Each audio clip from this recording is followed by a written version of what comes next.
ಈಗ ನೀರಿನ ಸಂರಕ್ಷಣೆ ಬಗ್ಗೆ ಹೇಳ್ತೇವೆ. ನೀರು ಇವಾಗ ಪೋಲಾಗ್ತದೆ, ಅದನ್ನ ಹೋಗಿ ನಾವು ಆಫ್ ಮಾಡಬೇಕು. ಇವಾಗ ನೀರು ಮಳೆ ಬರ್ತದೆ, ಅದು ನಮ್ಮ ಮನೆ ಮೇಲೆ ನೀರು ಹೆಂಚು ಹಾಕಿರ್ತೀವಲ್ಲ, ಆ ನೀರನ್ನ ನಾವು ಪೈಪ್ ಮೂಲಕ ಗಿಡ ಮರಗಳಿಗೆ ಬಿಡ್ಬೋದು. ಮತ್ತೆ ಚರಂಡಿ ನೀರಿಗೆ ಬಿಡಬಾರ್ದು, ಯಾಕಂದ್ರೆ ಚರಂಡಿ ನೀರಲ್ಲಿ ಗಲೀಜಿರುತ್ತೆ, ಅದೇ ಬಿಟ್ಟರೆ ಇನ್ನೂ ಗಲೀಜಾಗುತ್ತೆ. ಅದಕ್ಕೆ ನಾವು ಅದನ್ನು ಪೈಪ್ ಮೂಲಕ ಗಿಡ ಮರಗಳಿಗೆ ಸಂರಕ್ಷಿಸಬೇಕು. ಆಮೇಲೆ ಮಳೆ ಬರ್ತಿರ್ತದೆ, ನಾವು ಜಾಸ್ತಿ ಮಳೆಗಾಲದಲ್ಲಿ ಗಿಡ ಮರಗಳನ್ನು ನೆಟ್ಟಿದ್ರೆ ಅದು ನಮ್ಮ ನೀರು ಹಾಕಬೇಕಾಗಿರೋ ಅವಶ್ಯಕತೆ ಇಲ್ಲ.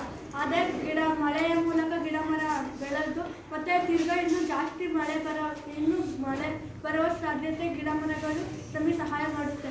ನೆಕ್ಸ್ಟ್ ಆಮೇಲೆ ಮತ್ತೆ ನೀರು ಪೋಲಾಗ್ತಿರ್ತದಲ್ಲ, ಅವಾಗ ನಾವು ನಲ್ಲಿ ಆಫ್ ಮಾಡಬೇಕು. ಇಲ್ಲಾಂದ್ರೆ ನೀರು ಪೋಲಾಗುತ್ತೆ, ಮತ್ತೆ ಮುಂದಿನ ಪೀಳಿಗೆಗೆ ನಮಗೆ ನೀರು ದೊರೆಯುವುದಿಲ್ಲ.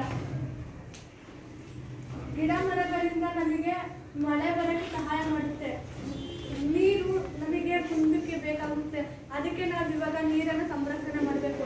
ಇವಾಗ ಸಂರಕ್ಷಣೆ ಮಾಡಲಿಲ್ಲ ಅಂದ್ರೆ ನಮಗೆ ಮುಂದೆ ಕುಡಿಯೋ ನೀರೇ ಸಿಗಲ್ಲ. ಆಮೇಲೆ ಕೃಷಿಗಳಲ್ಲಿ ಹೆಚ್ಚಿನದಾಗಿ ನೀರು ನಮಗೆ ಬೇಕಾಗುತ್ತೆ. ಅದರಲ್ಲಿ ಹನಿ ನೀರಾವರಿ, ತುಂತುರು ನೀರಾವರಿ. ಹನಿ ನೀರಾವರಿ ಎಂದರೆ ಪೈಪಿನ ಮೂಲಕ ಸಣ್ಣ ಸಣ್ಣ ಪ್ರಮಾಣದಲ್ಲಿ ನೀರನ್ನು ವರ್ಗಾವಣೆ ಮಾಡುವುದಕ್ಕೆ ಹನಿ ನೀರಾವರಿ ಎನ್ನುತ್ತಾರೆ. ತುಂತುರು ನೀರಾವರಿ ಎಂದರೆ ಪೈಪಿನ ಮೂಲಕ ಸ್ವಲ್ಪ ಹೆಚ್ಚಿನ ಪ್ರಮಾಣದಲ್ಲಿ ವರ್ಗಾವಣೆ ಮಾಡುವುದಕ್ಕೆ ತುಂತುರು ನೀರಾವರಿ ಎನ್ನುತ್ತಾರೆ. ಅದಕ್ಕೆ ನಾವು ಕೃಷಿಗಳಲ್ಲಿ ಅಷ್ಟೇ ಅಲ್ಲ, ಕುಂಬಾರ ಮಡಕೆಗಳನ್ನು ತಯಾರಿಸಲು ಹೆಚ್ಚಿನದಾಗಿ ನೀರನ್ನು ಬೇಕು. ಧನ್ಯವಾದಗಳು.